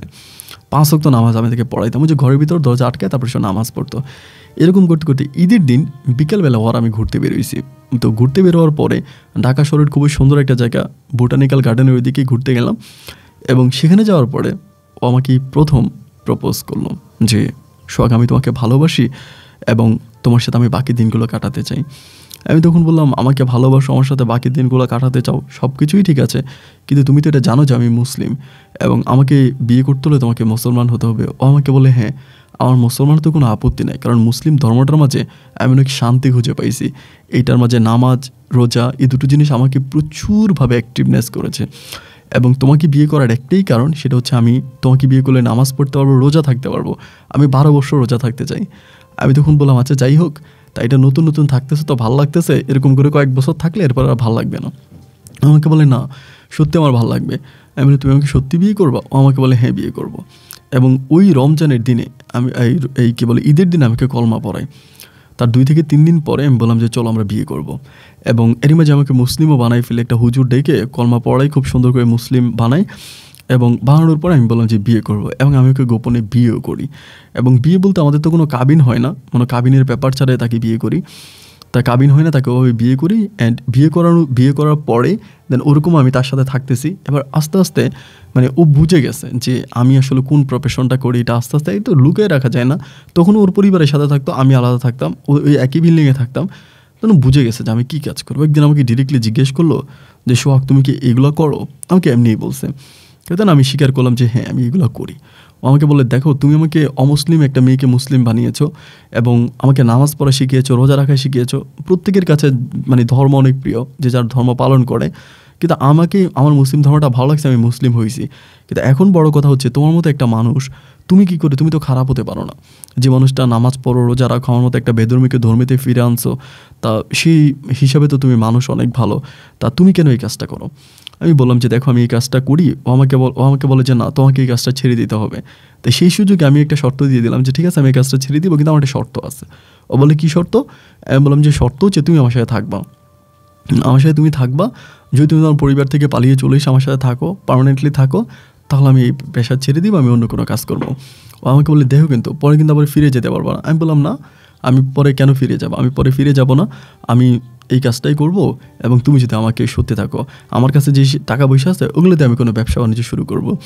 ও আমাকে বলে সত্যি? তো আমি বললাম হ্যাঁ সত্যি। এরপরে তারই কিছুদিন পরে ও বাসা থেকে পালিয়ে চলে আসে এবং আমিও অন্য কোনো একটা জায়গায় একটা বাসা ভাড়া করে ঢাকা শহরে ওইখানে একটা বাসা ভাড়া করে আমি ওকে নিয়ে পালিয়ে যাই এবং ওর বাবা মাকেও কিছুই বলে না, বাসা থেকে হুটহাট করে আমার সাথে পালিয়ে চলে আসে। তো সেই জায়গাটা যাওয়ার পরে আমি তখন ওর সাথে থাকতেছি একইভাবে প্রায় 10-15 দিনের মতো থাকি। ও ফোন টোন ওর বাবা মার সাথে পরিপূর্ণভাবে যোগাযোগ বন্ধ করে দিছে। শুধু ওর বাবাকে একটা মেসেজ করছে যে আমি একটা মুসলিম ছেলেকে ভালোবাসছি, আমি কি বিয়ে করছি, তো তোমরা আমার সাথে আর যোগাযোগ করো না, আমি আর তোমাদের ধর্মতেও নাই, তোমাদের সাথে আমার আর কোনো সম্পর্কও নেই। এটা বলেই সে পরিবার থেকে পরিপূর্ণভাবে আলাদা হয়ে গেছে এবং আলাদা হয়ে যাওয়ার পরে আমার সাথেও তখন ওভাবে একই ঘরের মধ্যে আমরা থাকতেছি। তো আমি তখন ইনকাম করতে হবে, কারণ আমি তো ওই প্রফেশনটা ছেড়ে দিয়েছি। ইসলাম ভাইয়ের আমি নাম্বার ব্লক করে দিয়েছি এবং ওনার সাথে পুরো যোগাযোগ আমি অফ করে দিয়েছি। তো এখন তো আমার অন্য কিছু একটা করতে হবে। পরে যেহেতু আমি প্রথমে জুতার কারখানায় ঢুকছি, মানে জুতার সম্বন্ধে আমার একটু ভালো অভিজ্ঞতা আছে। এরই মাঝে আমি যে বিল্ডিংয়ে থাকতাম ওই বিল্ডিংয়ের একদম নিচতলা একটা জুতার দোকান ছিল, তা ওই লোকের দোকানটাও বিক্রি করে দিবে। তো যেহেতু আমার প্রথম কাজ ওই জুতা দোকানেই হয়েছে, তা আমি তখন চিন্তা করলাম যে আমি জুতা দোকানটা কিনবো। তো নিজের কাছে যে টাকাগুলো ছিল প্রায় সবগুলো টাকা দিয়ে আমি তখন ওই ঢাকা শহরে তো বুঝেন একটা দোকান নিতে হলে কীরকম টাকা লাগে, তা মোটামুটি সব টাকা দিয়েই আমি প্রায়, আমার কাছে আর কোনো টাকাই ছিল না, অবশিষ্ট প্রায় সমস্ত টাকা দিয়ে আমি তখন দোকানের অ্যাডভান্স করে আমি তখন জুতা দোকানটা খুলি। তো দোকানটা চালাইতেছি ভাই, বেচা কিনেও হচ্ছে, প্রতিদিন প্রায় 3,000 4,000 5,000 টাকার মতো আমি বিক্রি করতে পারতেছি সর্বনিম্ন আর কি, উপরে তো আরও বেশি বিক্রি হতো। তো দেখা যায় মাস শেষে অনেক টাকা ইনকাম হচ্ছে, আমাদের বাসা ভাড়া দিয়ে থাকা খাওয়া দিয়ে আমরা মোটামুটি সব ভালোভাবে চলতেছি। এরকম করে সময়গুলো সামনের দিকে যাচ্ছে, যেতে যেতে একটা সময় তখন রূপা হচ্ছে বাচ্চা কনসেপ্ট করে, মানে বেবি কনসেপ্ট করে, ওর পেটে বেবি আসে।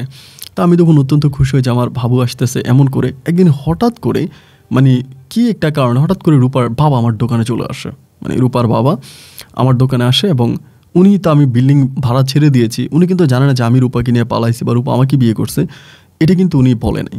তা এখন উনি আমার দোকানে আসে, দোকানে আসার পরে আমার মোবাইলটা ভাই ওই ক্যাশের উপরেই ছিল, উনি জুতা দেখতেছে, আমাকে দেখে কিন্তু চিনছে যে আমি ওদের বিল্ডিংয়ে ছিলাম।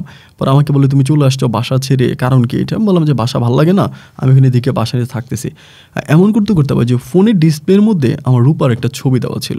তো উনি আমার সাথে বসে বসে কথা বলতেছে।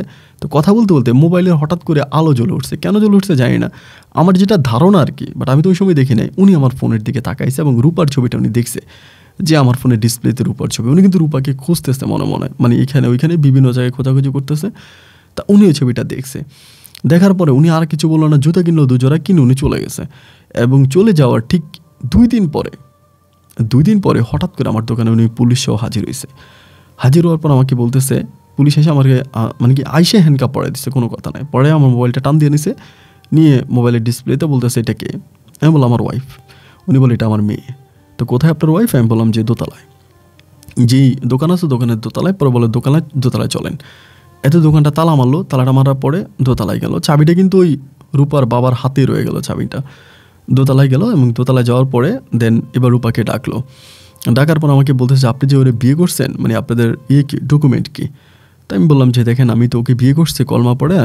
বলে উনি কি মুসলিম হয়েছে? আমি বললাম হ্যাঁ মুসলিম হয়েছে, হুজুর ডেকে আমাকে কলমা পড়াইছি। তা পুলিশ তখন বলেছে আপনি কি জানেন যে একটা হিন্দু মানুষকে মুসলিম করতে হলে মামলা করতে হয়, থানাতে এভিডেভিট করতে হয়, জিডি করতে হয়, এভিডেভিট করে তারপর ওকে মুসলিম বানাইতে হয়।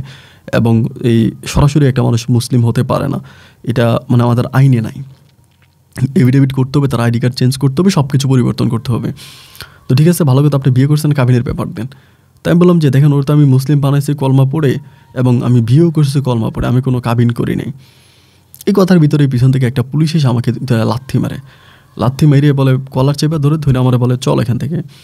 মুহূর্তের মধ্যে আমাকে তখন থানাতে নিয়ে যায়। তো নিয়ে যাওয়ার পর আমার বিশ্বাস ছিল যে রূপা হয়তো আমাকে থানা থেকে বের করবে। তা আমি থানা থেকে বেরোইলাম না, থানা থেকে আমাকে কোর্টে চালান করা হলো। কিন্তু ভাই কোর্টে চালান হওয়ার পরে আমি আমার মামলার বিষয়ে যখন জানতে পারলাম, আমি জানতে পারি যে রূপা আসলে এটা কি ইচ্ছে করে নাকি অনিচ্ছা করে কীভাবে করে আমি জানি না। রূপা নিজেও নাকি আমার নামে মামলা করে। আমি জানি এটা ওর বাবার চাপে পড়ে। আমি আজও আমার দর্শকদের মাধ্যমে বলতে চাই যে রূপা আসলেই কোনো দোষ করে নেই, এটা ওর বাবা, আমি জানি ওকে মাইরা টাইরে যেমন পারে মামলা করাইছে, যে আমি ওকে জোর করে বাসা থেকে উঠে নিয়ে গেছি, কিডন্যাপ করছি, এবং কিডন্যাপ করে আমাকে দর্শন করছি, বাসা আটকায় রেখে দর্শন করছি। সেই বাদে তখন আমাকে মামলাটা দায়ের করা হয়, এবং ওই মামলায় 1 দিন 2 দিন না, টানা প্রায় 2 বছরের মতো আমি জেলে থাকি। কারণ আমার পক্ষে কোনো উকিল ছিল না, আমাকে দেখার মতো কেউ ছিল না, আমাকে ওইখান থেকে বের করে আনবে ওরকম কোনো লোকও ছিল না। কোন মামলায় কোন আইনে 2 বছর ধরে আমি জেল খাটি তার কোনো হিসাব আমার নাই। এই 2টা বছরে কেউ, আমার পরিবার বলতে তো কেউ নেই, একমাত্র ঢাকা শহরে আপন মানুষ ছিল নূর ইসলাম ভাই। আমি তো নূর ইসলাম ভাইকেও ব্লক করে দিই, ওনার সাথে যোগাযোগ সম্পূর্ণভাবে অফ করে দিই। তো যার জন্য আমাকে দেখার জন্য বা একবার আমাকে আদালতের কাঠঘরে আমাকে দেখার জন্য আমার পরিবারে কেউ আসেনি। 2 বছরেরও বেশি সময় হবে। ওইখান থেকে আমি তখন জেল থেকে বের হই, এবং বের হওয়ার পরেই আমি সর্বপ্রথম রূপার খবর নেওয়ার জন্য যাই। এবং রূপার খবর নিয়ে যাওয়ার পরেও আমি রূপাকে আর ওইখানে দেখলাম না, মানে রূপার ভাষা পরিবর্তন করে ফেলছে, ওরে আর আমি পাইলাম না, কোথায় গেছে না গেছে তাও কিন্তু আমি আর কোনো কিছু জানলাম না। তা নিজের কাছে তেমন কোনো টাকা পয়সা নেই, পরিচিত ভাই ব্রাদার যারা আছে আগে যাদের সাথে কাজ করতাম আর কি, ওদের সাথে যোগাযোগ করি। এবং এটাও জানি যে নূর ইসলাম ভাইও নাকি ধরা খেয়ে গেছে, কোনো একটা ঢাকা শহরে কোনো এক বড় লোকরে ধরছিল, ওই বড় লোকের ফ্রেন্ড আছে নাকি, সে ডিবিতে নাকি কোথায় কাজ করে, ওই লোকে নাকি নূর ইসলাম ভাইকে ধরে ফেলছে। নূর ইসলাম ভাই এবং তার বউ তারাও জেলে আছে, তাদের বাচ্চা নাকি পাঠিয়ে দিছে কোথায়, বরিশালে, ওই ওনার পরিবারের কাছে বাচ্চারা থাকে। নূর ইসলাম ভাই এখন এই কাজ করে না, এবং আমার সাথে যে বন্ধুবান্ধব আছে তারাও অনেকে এই পেশা ছেড়ে দিয়েছে, একজন অন্য লাইনে কাজ করে। তা বন্ধুবান্ধবের কাছে দুঃখ করে তখন বলি যে দেখ আমার সাথে এরকম হয়েছে, রূপারে হয়তো মাইরা টাইরা ওর বাপের সম্মতি এগুলা করছে। তো আমার সবাই বলে যে দেখ 2টা বছর কেটে গেল, প্রায় 2 বছরও বেশি সময় তুই জেলে ছিলি, ওর বাপে তোরও 2 বছর বাইন্দা রাখে নাই, ওরা কি বাইন্দা রাখছে?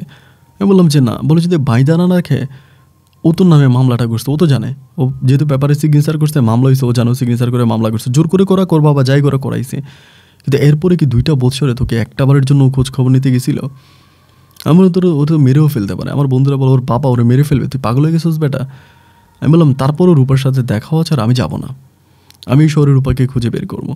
তারপরে বন্ধুবান্ধব প্রায় টুকিটাকে টাকা দিতে, ওদের কাছ থেকে টাকা নিতে নিতে একটা পর্যায়ে আমি ঠিকই রূপার সন্ধান বের করি। রূপার আব্বার দোকানের ওইখান থেকে খোঁজ খবর নিয়ে রূপার আব্বার দোকানের কর্মচারীর মাধ্যমে তখন পুরো ডিটেলসটা পাই যে রূপার বিয়ে হয়ে গেছে, এবং বিয়ে হয়েছে কলকাতায় চলে গেছে, ওর বিয়ে হয়ে গেছে। এবং আমি জেলে যাওয়ার কয়েকদিন পরে ওর বিয়ে হয়ে গেছে কলকাতার, ওর নানুবাড়ি ওখানে বিয়ে হয়েছে এবং ও এখন কলকাতায় আসছে, ওইখানে চলে গেছে।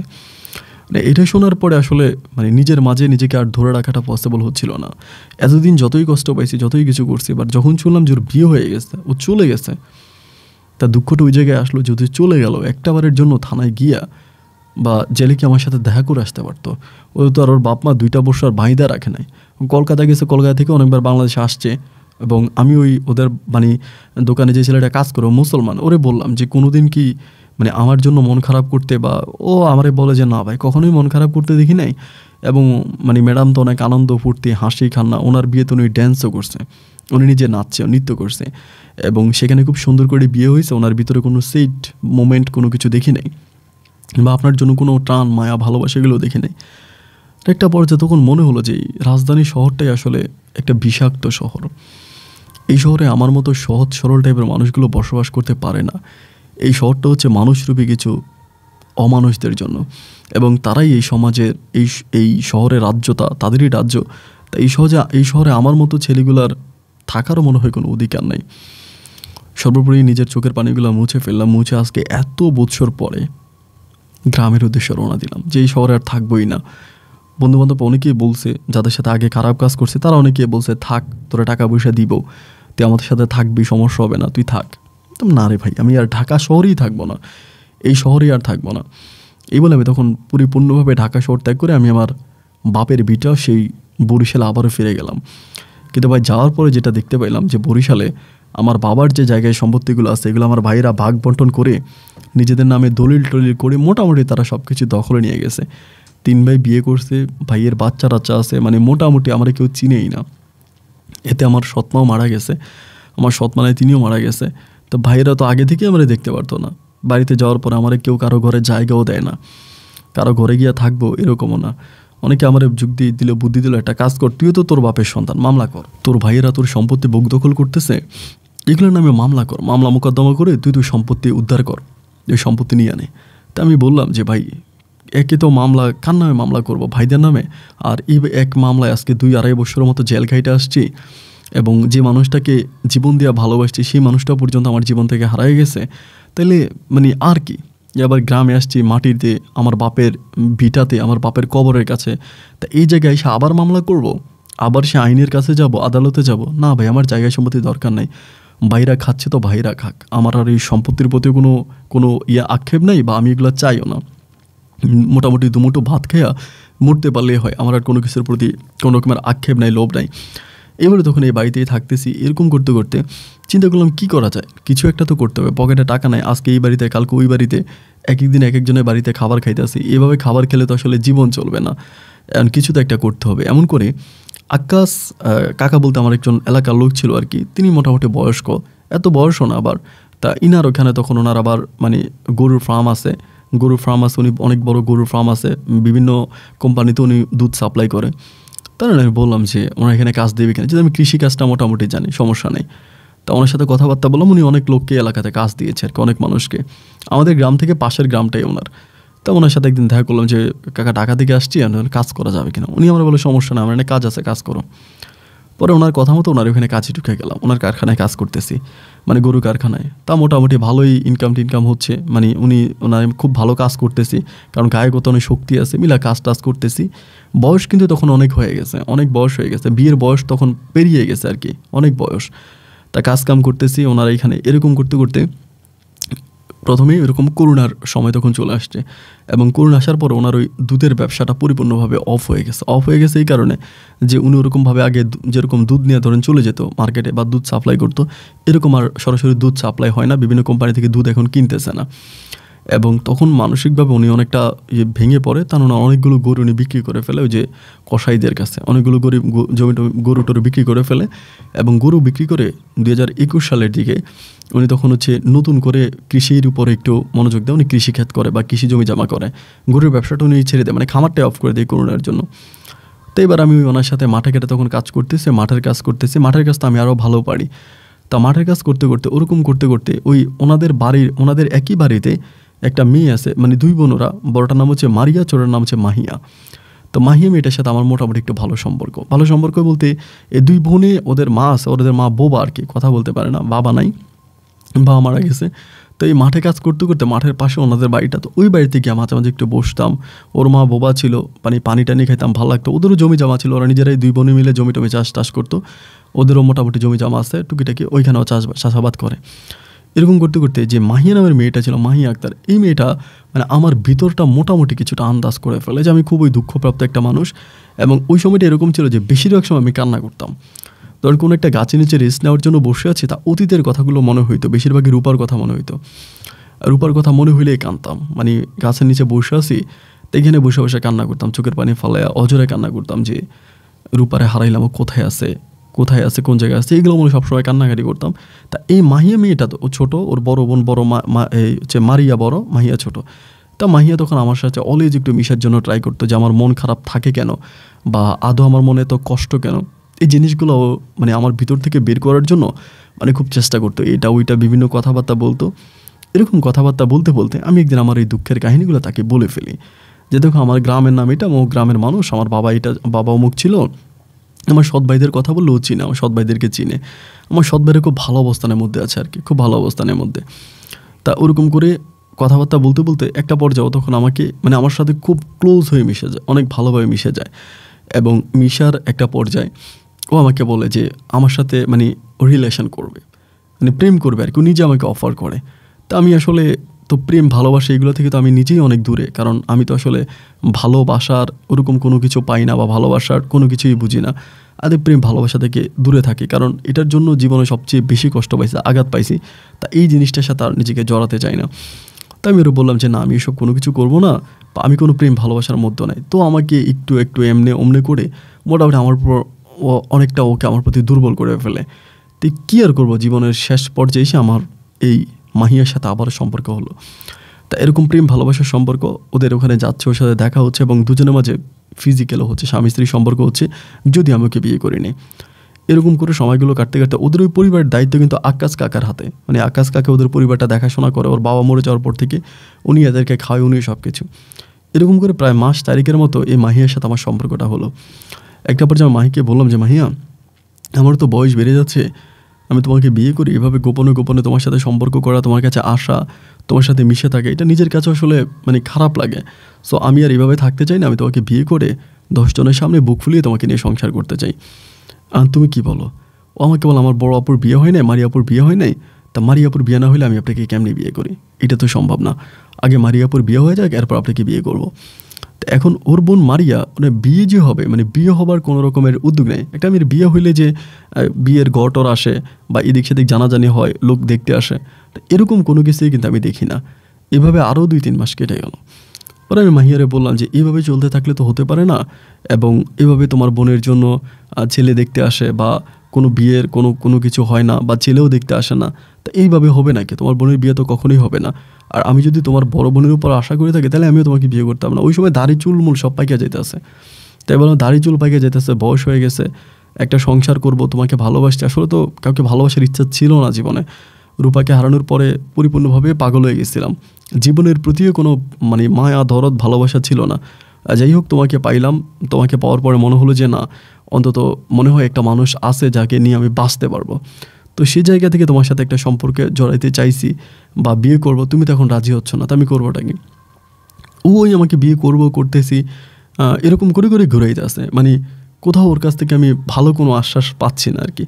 এমন করতে হঠাৎ করে একদিন মনে হলো যে আকাশ কাকা তো ওদের পরিবারেরই মেম্বার, মানে ওদের পরিবারটাকে উনিই চালায়, বাজার সাজার উনিই করে দেয় সব কিছু। তো আমি আকাশ কাকার সাথে বিষয়টা আলোচনা করি, যেহেতু ওনার সাথে আমার অনেকটা ফ্রি, কিন্তু মানে খুবই ফ্রি। অনেকটা ফ্রি হওয়ার পরে আমি একদিন আকাশ কাকারে বিকালবেলা বললাম যে কাকে এই ঘটনা, মাহিয়ার সাথে তো আমার সম্পর্ক আছে এবং ওকে আমি ভালোবাসো, আমাকে ভালোবাসে, ওই তো ভয় কারোর কাছে বলতে পারতেছে না, ওর বড় বোনের বিয়ে হয় নাই বইলা, এখন আপনি পারিবারিকভাবে আমাকে একটু মাহিয়ারে বিয়ে করাই দেন। এটা সকাল মানে সন্ধ্যার দিকে বললাম আর কি, বিকেলের দিকে বললাম। রাতের বেলায় উনি আমার ঘরে এসে বলতেছে যে সোহাগ, কালকে থেকে তুমি আর কাজ করো না, তুমি অন্য কোথাও কাজ করো, আমার লোক বাইরে গেছে, এত লোক আমার দরকার নেই, এই ছোট্ট জমি জামা করতে আমার এত লোক লাগবে না, তুমি সকালে চলে যাও। কিরে ভাই, কোনো কথা নাই বার্তা নাই, উনি আমাকে সকালবেলা হঠাৎ করে চলে যেতে বলতেছে। তা আমি বললাম যে চলে যাব মানে আমার কোনো অন্যায় হয়েছে? উনি বলে না, কোনো অন্যায় না, তুমি সকালে চলে যাও, 7-8টার মধ্যে চলে যাবে। এই বলে আমাকে উনি হিসাব দিয়ে দিচ্ছে, আমি জয় কয়েকদিন কাজ করছি, কাজের হিসাব দিয়ে দিল। কাজের হিসাবটা দিয়ে দেওয়ার পরে মানে কিছুই বুঝতে পারলাম না যে কী কারণে আমাকে বিদায় করলো বা কারণটা কী। তা আমি কলটা হচ্ছে মাহিয়ারে কল দিলাম ওর নাম্বারে, যেহেতু আমাকে বিদায় করে দিবে। মাহিয়ারে কল দিলাম, মাহিয়ার নাম্বার বন্ধ। মাহিয়ার নাম্বারটা বন্ধ পাওয়ার পরে আমি তোর নাম্বারটা বন্ধ, ঠিক আছে, আমি তখন আর এখান থেকে আবার চলে আসছি। চলে এসে চিন্তা করছি যাবোটা কোথায়, আসলে যাওয়ার মতো কোনো জায়গা নাই। এবার আমি কী করলাম, আবার বরিশাল শহরের দিকে চলে গেছি যে দেখি ওই দিকে হাইটা কোনো কাজ পাওয়া যায় কিনা। বরিশাল শহরে আসার পর আমি একটা হোটেলে কাজ পাইছি, বাংলা খাবার হোটেল, ওইখানে কাজ পাইছি। তা ওইখানে কাজ করতেছি। গ্রাম থেকে চলে আসার প্রায় 15 থেকে 20 দিন পরে আমার মাহিয়া কল দিছে অন্য একটা নাম্বার থেকে। কল দিয়া বলতেছে আমি আপনার সাথে দেখা করবো সোহাগ ভাই, আপনি কই আছেন? আমি তো বরিশাল শহরে আছি, এতদিন হয়ে গেল, তুমি একটা আবার আমার ফোন দিলে না, কোনো যোগাযোগ মানে আমি কালকে আসবো, আমার কাছে তো মোবাইল ফোন নাই, আমি অমুক জায়গায় একটা ঠিকানা, যে জায়গায় ঠিক এতটা বাজে আমি থাকবো, আপনি এখানে আইসেন। তা আমি বললাম আচ্ছা ঠিক আছে। তা আমাকে যেই ঠিকানা দিল, যেই টাইম বললো, ওই টাইমে এর পরের দিন আমি ওইখানে গিয়ে দাঁড়াইছিলাম। কিন্তু আমাকে যে সময় বললো ওই সময় অনেক মানুষ আসে যায়, কিন্তু আমি মাহিয়ারে দেখতে পাই না, ও আসে না। টাইম পার হয়ে গেছে, আমি তখন চলে আসছি ওইখান থেকে। কি করব, আবার হোটেলে চলে আসে, কারণ ওই খাবার হোটেল থেকে ছুটি নেওয়া কঠিন, রেস্টুরেন্টে ছুটি নেওয়া অনেক কঠিন, রেস্টুরেন্ট থেকে সহজে ছুটি পাওয়া যায় না, যারা হোটেলে চাকরি করে তারা বোঝে। তো বইলা কইয়া গেলাম, এরপরও যেহেতু আসলো না, আমি আবার পুনরায় এসে হোটেলে কাজ করতেছি, এমন সময় আরেকটা অপরিচিত নাম্বার থেকে কল আসছে। রিসিভ করলাম, পরেও মাহিয়া আমারে বলতেছে তুমি কই? আমি তো হোটেলে, আমি তো অনেকক্ষণ ধরে দাঁড়াইছিলাম ওইখানে, তুমি তো আসলা না। ও আমাকে বলে দেখো আমি বাসা থেকে বেরোইতে অনেক ঝামেলা হয়েছে, খুব গোপনে বের হয়েছি, তা তুমি যদি আসো আমি তোমার সাথে এখানে দেখা করবো, তুমি একটু আসো। তাই আমি বললাম যে আসবো, কিন্তু কেন, কারণটা কি? ও তুমি আসো না, প্লিজ আসো। তা আমি তখন আবার ওইখানে গেছি, যে দাঁড়ায় আছে, যাওয়া মাত্র আমাকে জড়াই দিয়েছে, ধরে কান্নাকাটি করতেছে। তাই আমি বললাম কান্নাকাটি করতেছো কেন, কান্নাকাটি করার কি আছে? ও আমাকে বলে দেখো আমি অনেক বিপদে আছি, তুমি প্লিজ আমাকে সাহায্য করো। আমি তখন বললাম সাহায্য মানে কী বিপদে আছো? ও আমাকে বলো আমি তোমার সাথে থাকতে চাই, তুমি আমাকে বিয়ে করো। তাই বলে আমি তো সেটাই তোমাকে আগ থেকে বলতেছিলাম যে তুমি আমার সাথে থাকবে, আমি তোমাকে বিয়ে করবো, তো এখন কি বলতেছো উল্টাপাল্টা, এগুলো কি বলতেছো? ও আমাকে বলতেছে দেখো আসলে কি বলবো, বলার মতো কোনো ভাষা নাই, আমি তোমাকে বিয়ে করবো, কিন্তু আমার একটা শর্ত আছে। আমি বললাম শর্ত বলো? শর্ত হচ্ছে এটা যে আমি মাঝে মাঝে এখানে আসবো, বা তুমি এখানে একটা ঘর ভাড়া নিবা, ঘর ভাড়া নেওয়ার পরে আমি মাঝে মাঝে আসবো, এসে তোমার সাথে থাকবো, থেকে আমি আবার চলে যাব। মাঝে মাঝে আসবো, এসে থাইকে আবার চলে যাব, বাট আমি আমার বাড়িতেই থাকবো। আমি বললাম যে তুমি আমারই বিয়ে করবা, বিয়ে করার পরে তুমি আমার সাথে থাকবা না, মাঝে মাঝে আইসা থাকবা আবার চলে যাবা, এত কাহিনী কেন? আমাকে বলে এই শর্তে কি তুমি আমাকে বিয়ে করতে রাজি? আমি বললাম যে না, এই শর্তে আমি তোমাকে বিয়ে করতে রাজি নাই। ও বলে তাহলে তুমি আমাকে বিয়ে করবো না? আমি বললাম যে না, এভাবে হলে আমি তোমাকে বিয়ে করবো না। ও বলে আমি কিন্তু আত্মহত্যা করবো। আমি বললাম তুমি আত্মহত্যা করলে তো আমার কিছু করার নাই, মানে এইভাবে আমি তোমাকে বিয়ে করবো, তুমি কয়েকদিন পর পর এসে আমার সাথে থাকবা আবার চলে যাবা, আমার ভিতরে ওই সময় ইমোশন জিনিসটা মোটেই নাই আর কি, ইমোশনের জায়গাটাই নেই। জায়গায় এখান থেকেও চলে গেছে, ও বাড়িতে বানিয়ে ওর বাড়িতে চলে গেছে, ওর সাথে আমার আর যোগাযোগ নেই। তার প্রায় 8-10 দিন পর আমাকে আকাশ কাকা কল দিছে। কল দিয়ে আমার বলতেছে সোহাগ কই আছিস তুই? আমি বললাম যে কাকা আমি তো শহরে আছি, কাজ করি। পরে আমার বলে আজকে একটু এই রাত্রে আসতে পারবি গ্রামে, তোর সাথে আমার কথা আছে, 10টার দিকে আমার বাড়িতে আয়। একবার চিন্তা করলাম নি আবার মারে কি না, কারণ উনি তো মানুষ ভালো না, হয়তো মারতেও পারে, যদি মারে তাহলে কী করবো। তারপর আমি বললাম যে আচ্ছা ঠিক আছে কাকা আসতেছি, আসি, আপনি যেহেতু বলতেছেন আমি যাবো, আসি। এই কথা বলার পর আমি তখন ওইখানে গেছি, ওই ওনার গ্রামে গেছি, ওনার বাড়িতে গেছি। যাওয়ার পর আমার ওই সুন্দর মতো ঘরে ডাকছে, ঘরে আয় বসলাম, খাবার দাবার দিল, রাতে খাওয়া দাওয়া করছে, খাওয়া দাওয়া কর, তা করতে যাই না, তারপর দিল, আমি জোর করে আমি খাবার খাইলাম। খাওয়ার পর উনি আমার মানে বের হইয়া ওনার আগের যে গরুর ফার্মটা ছিল এটা এখন ভেঙে ফেলছে, বাট জায়গাটা অনেক সুন্দর করে ফুলের গাছ টাছ লাগিয়ে সুন্দর করে রাখছে। ফার্মের একটা কোণে নিয়ে আমার বলতেছে, তোর সাথে কি মাহিয়ার কোনো সম্পর্ক আছে? তাই আমি বললাম যে কাকা আমি তো আপনার বললাম যে ওর সাথে আমার সম্পর্ক আছে, আমি ওর বিয়ে করবো। বলে এখন এখন কোনো সম্পর্ক আছে? আমি বললাম যে মানে মিথ্যে বলি নাই, আমি বললাম হ্যাঁ সম্পর্ক আছে বলতো গেছে ওই দিন গিয়ে আমার বিয়ে করতে চাইছে এবং বলছে আমি যদি বিয়ে না করবো আত্মহত্যা করবে। উনি তখন আমার বলে তুই কি জানোস যে মাহিয়া আমার বউ? মানে এটা যদি মানে ওই কথাটা শোনার পরে আমার মনে হয় যে আমি কি বলবো, মানে আমি বললাম যে মাহিয়া আপনার বউ, মানে এটা কী ধরনের কথা, আপনি এটা কী ধরনের কথা বলতেছেন? উনি আমার বলে হ্যাঁ মাহিয়া আমার বউ। আমি বললাম তো মারিয়ার বিয়ে হইল না, মাহিয়ার বিয়ে হয়ে গেল? উনি আমার বলে মারিয়াও আমার বউ। মানে আমার মনে হয় তখন আর পায়ের নিচে মাটি নেই যে এটি কী বলে, পাগল টাগল হয়ে গেল নাকি। আমি বললাম কাকা আপনি এটা কী বলতেছেন, তার দুই বোন আপনার বউ হয় কেমনে? আমার বলে হ্যাঁ দুই বউ, এই দুই বোনে আমার বউ, তবে তুই আমার একটা উপকার করবি, বিনিময়ে আমি তোর জীবনে তোরে আমি দাঁড় করাই দিব, তোরে আমি জীবনে দাঁড় করাই দিব। আমি তখন বললাম কী উপকার? উনি আমার বলে তুই মাহিয়ারে বিয়ে করবি, মাহিয়ারে বিয়ে করলে আমি তোর নামে, আমাকে একটা জমির অফার করে যে এত ঘন্টা জমি আমি তোর নামে লিখে দিব এবং হাটখোলাইতে আমি তোরে একটা দোকান ধরাই দিব, ভালো একটা দোকান ধরাই দিব, তুই মাহিয়ারে বিয়ে করবি, কিন্তু মাহিয়ার সাথে তোর কোনো সম্পর্ক হতে পারবে না, স্বামী স্ত্রীর সম্পর্ক, নামমাত্র মাহিয়া তোর বউ থাকবে এবং থাকার পরে তুই মাহিয়াকে বিয়ে করার 2-3 মাস পর আরেকটা বিয়ে কর, ওই বউ নিয়েও তুই থাক, মাহিয়ারও নই থাক, কিন্তু মাহিয়ার সাথে তুই কোনো রকমের স্বামী স্ত্রীর সম্পর্ক করতে পারবি না, কারণ ও আমার বউ। তাই আমি বললাম যে এটা আপনি কেন করতে যাচ্ছেন বা এটা করার কারণটা কি? উনি আমাকে বলে এটা আমি এই কারণে করতে যাচ্ছি যে তাদের দুই বোনেরই বিয়ে হয় না, এই বলে লোকজন অনেক কানাঘেঁষা করে বা বিয়ে কেন হচ্ছে না এই জন্য অনেক কথাবার্তা বলে, তার লোকের ওই মুখ থেকে বাঁচার জন্য তুই মাহিয়ারে বিয়ে করবি, কিন্তু বিষয়টা কেউ জানবে না, শুধু তুই আর আমি জানবো, আর জানলে তোরে আমি আস্ত মেরে ফেলবো, শুধু তুই আর আমি জানবো, এবং প্রয়োজনে বিয়ে করে তুই বছর খানিক পরে ওরে ছাইড়ে দিবি, তালাক দিয়ে দিবি বা ডিভোর্স দিয়ে দিবি, কিছু একটা করে দিবি, এটা তুই ইচ্ছা করেই করবি। এরপরে অন্তত মানুষের মনে এটা জাগবে যে এক বোনের বিয়ে হয়েছে, ডিভোর্স হয়ে গেছে, এখন আর বিয়ে হয় না বা কিছু একটা, কিন্তু ওর সাথে কোনো শারীরিক সম্পর্কে যেতে পারবি না। আমি মনে করি সাথে আমার অনেকবারই শারীরিক সম্পর্ক হয়েছে। পরে আমি বললাম যে আপনি এই কাহিনিগুলো কেন করতে চাচ্ছেন বা কারণটা কি, বা এদেরকে বিয়ে করার পিছনে আপনার কারণ কি? পর ওনার মুখ থেকে যেটা শুনতে পারলাম যে উনি বিদেশে ছিল দীর্ঘ বছর, অনেক বছর বিদেশে ছিল এবং বিদেশে থাকা অবস্থায় ওনার বউটা মারা যায়। তখন উনি দেশে আসে, দেশে আসার পরে তখন ওনার ছেলে মেয়ে অনেক বড় হয়ে গেছে, ওনার ছেলে মেয়েদেরকে বিয়েও দিয়ে দিছে, সবাই অনেক বড় বড়। ওই সময় তো উনি আর বিয়ে করতে পারে না। এই সময় নাকি মারিয়া আর মাহিয়ার বাবা খুব অসুস্থ হয়ে যায়, অনেক অসুস্থ হয়ে যায়। উনি তখন তাদেরকে হসপিটালে নিয়ে যায়, মাহিয়া এবং মারিয়ার বাবাকে হসপিটালে নিয়ে যায়, চিকিৎসা করে, ঢাকা পর্যন্ত নেয়। উনি প্রায় 8-9 লাখ টাকার মতো ওই লোকের পিছনে খরচ করে চিকিৎসা বাবদ, কিন্তু ওই লোকটাকে বাঁচাইতে পারে না। কিন্তু লোকটার কাছে সে তার দুঃখ প্রকাশ করে, মানে আকাশ কাকা বলে যে আমি তো বউটা মারা গেল, আমার এখনও টাকরা জোয়ান, আমার এখনও বয়স আছে। তখন তিনি নাকি অসুস্থ অবস্থায় মারিয়ার সাথে তাকে বিয়ে করাই দেয় গোপনে। এটা মারিয়া এবং মাহিয়ার বাবা ঢাকাতে নাকি বিয়ে পড়াই দেয় তিনি অসুস্থ থাকা অবস্থায়, এবং তাদের বিয়ে হবার মাসখানিক পরেই নাকি মারিয়া এবং মাহিয়া দুজনের বাবা মারা যায়, মানে দুই বোনের বাবা মারা যায়।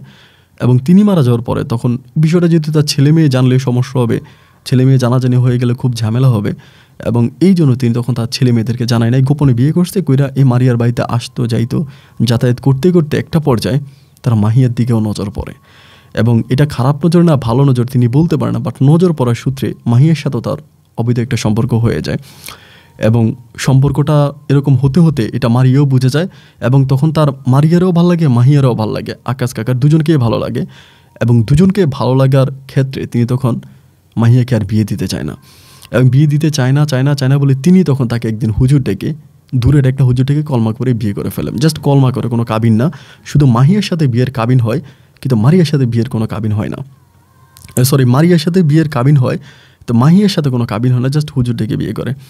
এখন তিনি বলে আমার দুজনকে ভালো লাগে, আমি দুজনের কাউকে আমি ছাড়তে পারবো না, কিন্তু লোকের হাত থেকে বাঁচার জন্য তুই এই কাজটা করবি। আমি বললাম যে কাকা এটা আপনি কী ধরনের কথা বলতেছেন, এটা তো আমার দ্বারাই কখনোই সম্ভব না।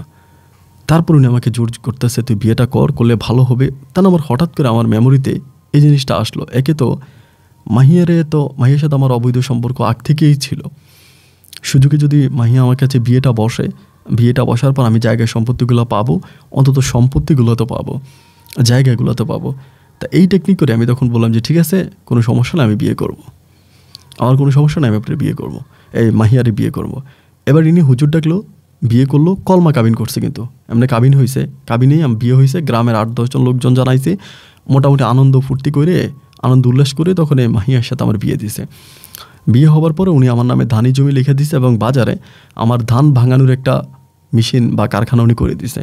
তা ধান ভাঙানোর কারখানা আমি করতেছি এবং একইভাবে আমি এটাও করতেছি, জমি টমিও করতেছি।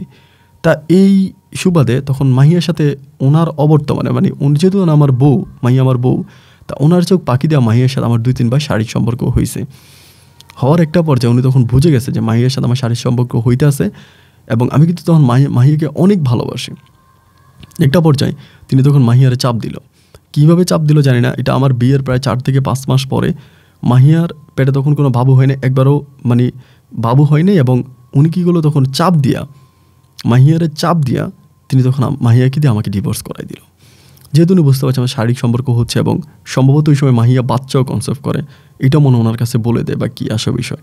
এবং আমার সাথে বিয়ে হওয়ার পর আমি মাহিয়াকে আর ওনার কাছে যেতে দিই না, ওনার কাছে যেতে না দেওয়ার কারণে তখন উনি এই কাজটা করে আমার সাথে, মানে রাগের বশবর্তী হয়ে তিনি তখন মাহিয়ার সাথে আমাকে ডিভোর্সটা করে দেয়, মাহিয়ারে দিয়ে আমাকে ডিভোর্স দেয়।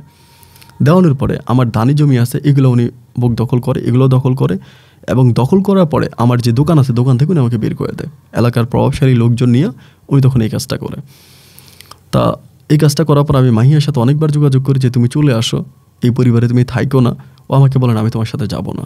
তা কারণ কেউ বলে না যাব না। আমি তোমাকে প্রথমেই বলছিলাম যে তুমি আমাকে গোপনে বিয়ে করো, এইটা আমি আকাশকে জানাবো না, তো আমি তোমার কাছে মাঝে মাঝে যাবো, তুমি এই সত্যি রাজি হইলা না। পরে আকাশ যখন তোমাকে জমির লোভ দেখাইলো, তুমি জমির জন্য আমার বিয়ে করছো, তুমি জমির জন্য আমাকে বিয়ে করছো, আসলে তুমি আমার জন্য না। তো এই জন্য জমিও তুমি দখল করতে পারলা না, এবং জমি আমার এখনও জমি আমার নামেই আছে, সব কিছু আমার নামে আছে, থানাতে মামলা করছে, মামলা চলতেছে। এবং এই কথাগুলো আমি লোকের মাধ্যমে বললে সবাই আমাকে পাগল বলে, মানে আকাশ কাকা ওদের এখানে যাতায়াত করে আসে যায়, সবাই আমাকে পাগল বলে, এই কথাটা কেউ বিশ্বাস করে না এবং এটা আমি কাউকে বিশ্বাস করাতে পারি না। কিন্তু আদত বা এটা সত্য, ওদের 2 বোনকে উনি বিয়ে করছে এবং এই পরিবার উনি যাতায়াত করে আসা যাওয়া করে, গ্রামের সবাই মনে করে যে না উনি মাহিয়া এবং এই মারিয়া 2টা মেয়েকে উনি সাহায্য সহযোগিতা করতেছে, তাদের ইতিম বলে তাদের পাশে থাকতেছে, তাদের মা বোবা, এই জন্য তাদেরকে সহযোগিতা করতেছে। কিন্তু আদত না, আদত উনি 2 বোনের সাথে অবৈধ সম্পর্কে লিপ্ত আছে এবং বিয়ে নামক একটা প্রথা জাস্ট প্রচলিত আছে, কিন্তু অবৈধভাবে উনি সম্পর্ক করতেছে। আমি গ্রামের কাউকে এটা বিশ্বাস করাতে পারি না, এলাকার কাউকে বিশ্বাস করাতে পারি না, যার জন্য সর্বশেষ আপনার দ্বারস্থ হইলাম। এই কারণে আমাদের গ্রামের কিছু মহিলা আছে, আপনার গল্পগুলো শোনে, অনেক মহিলার কাছে আমি দেখি যে আপনাকে আমাদের গ্রামের মানুষ অনেকেই চিনে, আপনার গল্পগুলো শোনে, সেখান থেকে আমি আপনার নাম্বারটা নিয়েছি, আপনার সাথে যোগাযোগ করেছি, আপনাকে এই কথাগুলো বললাম।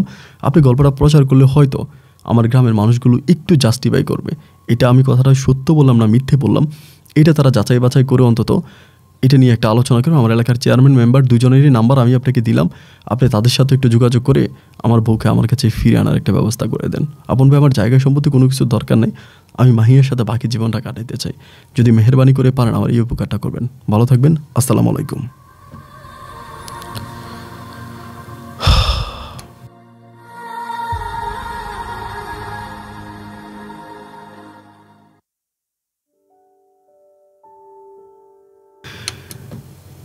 বন্ধুরা সবাইকে অনেক বেশি ধন্যবাদ সারাদিন রোজা রেখে ক্লান্ত এই শরীর নিয়ে এতক্ষণ পর্যন্ত আমার সাথে থাকার জন্য, এবং বরিশালের ভাই সোহাগের জীবনের বাস্তব গল্পটা শুরু থেকে শেষ পর্যন্ত আমার মুখ থেকে শুনেছেন, অসংখ্য ধন্যবাদ। আসলে সোহাগ ভাইয়ের গল্পটা এমন একটা গল্প, এই গল্পটার লাস্টের দিকটা নিয়ে আমি একটু পরে কথা বলি, প্রথম দিকটা নিয়ে একটু বলি। সেটা হচ্ছে প্রথম দিকে উনি অনেক কষ্ট পায় এবং রাজধানী ঢাকার বুকে সোহাগ ভাইয়ের মতো অসংখ্য ছেলেরা আছে এবং মেয়েরাও আছে।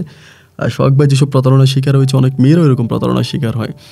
এই জন্য যারা এইরকম পরিস্থিতির মধ্যে আছেন রাজধানী ঢাকায়, তো অন্তত একটুখানি সাবধানতা অবলম্বন করবেন, কারণ কেন জানি মনে হয় যে প্রতিটা জায়গায় একটা চক্র, এরকম গল্প আমি অনেক পাই, যারা ভার্চুয়ালি বেশিরভাগে এই ফেসবুকের মাধ্যমে হেনস্থার শিকার হচ্ছেন, প্রতারণার শিকার হচ্ছেন। আপনারা একটু সতর্ক হন, অন্তত একটু সতর্ক হন। অপরিচিত কারোর সাথে এইভাবেই সম্পর্ক করবেন না, বা তার সাথে হুটহাট করে দেখা করার জন্য চলে যাবেন না, তার সাথে কোনো রকম গভীর কোনো সম্পর্ক তৈরি করবেন না, কারণ ইমোশনালি একটা মানুষকে সবচেয়ে কঠিনভাবে হাতে নেওয়া যায় এবং আঘাত করা যায়, আর সেই ইমোশনেরটা শুরুই হয় প্রেম ভালোবাসা দিয়ে। তো এই জন্য একটু সতর্ক হন, সাবধান হন সোহাগ ভাইয়ের গল্প থেকে। আর সেকেন্ড যে বিষয়টা, এটা আমি শুরুতে আসলে ক্ষমা চেয়ে রাখি, কারণ সোহাগ ভাই আমাকে তার বিয়ের কাবিনের ছবি পাঠিয়েছে, আমি কাবিনের ছবি দেখেছি, কিন্তু যেই আক্কাস নামের যেই নামটা আমি এখানে বলেছি এটা ছদ্মনাম ব্যবহার করা। সোহাগ ভাইয়ের নামটাও ছদ্ম, এবং রূপা থেকে শুধু রূপার নামটা এখানে রিয়েল, বাকি নামগুলো আমি ছদ্মনাম ব্যবহার করেছি, যেহেতু গল্পটা লাস্টের দিকে একটু ক্রিটিক্যাল অবস্থা। তো যদিও গল্পটা কেউ বুঝে থাকেন বা গল্পটা সম্বন্ধে কারো কোনো আইডিয়া থেকে থাকে, আমার সাবস্ক্রাইবারদের মধ্যে কেউ যদি বুঝে যান যে না এটা অমুক ছেলের গল্প হতে পারে, যদি আপনার কাছে মনে হয়, আমি আপনাকে অনুরোধ করব আপনি সরাসরি গিয়ে আমি আক্কাস নামের যে লোকটাকে কথা বলেছি তাকে হিট করার দরকার নেই, বা এইসব নিয়ে কোনো ঝামেলার দরকার নেই। জাস্ট আপনারা যদি কেউ বুঝে থাকেন এটা জাস্টিফাই করবেন যে আসলেই সোহাগ যে কথাটা বললো যে আক্কাস তার দুই বোনকে, ওই দুই মেয়েকে বিয়ে করছে, তার সাথে সংসার করতেছে, এটা আসলে সত্য কিনা এটা যাচাই বাছাই করবেন আপনারা। যদি তাদের গ্রামের কোনো মানুষ আমার এই গল্প শোনেন, সোহাগ ভাইয়ের মতে এই গ্রামের অনেক মহিলারা আমার গল্প শোনে নাকি, তো সেই জায়গা থেকে আপনারা একটু যাচাই বাছাই করবেন যে আদত আক্কাস সাহেব বলে যেই লোকটা আছে সে মারিয়া এবং মাহিয়ার সাথে আসলে ওরকম কোনো সম্পর্ক আছে কিনা। যদি আপনারা মনে করেন গল্প কেউ বুঝে যায়, কারোর সাথে মিলে যায়, তবে আপনি এটা জাস্টিফাই করে দেখবেন। যাই হোক, এই গল্প নিয়ে আর বেশিরভাগ না বলি, আমি জাস্ট সতর্ক করার জন্য গল্প প্রচার করি, কাউকে প্রতিবন্ধ করা নয়, কাউকে ছোট করা নয়, কাউকে ছোট করা আমার উদ্দেশ্য নয়। বন্ধুরা ভালো থাকবেন, সুস্থ থাকবেন, এই শুভকামনায় আজকের মতো এখানেই বিদায়। আমাদের সাথে আমার দেখা হবে অন্যদিন অন্য কারো বাস্তব জীবনের গল্প নিয়ে। আল্লাহ হাফেজ অ্যান্ড আসসালামু আলাইকুম।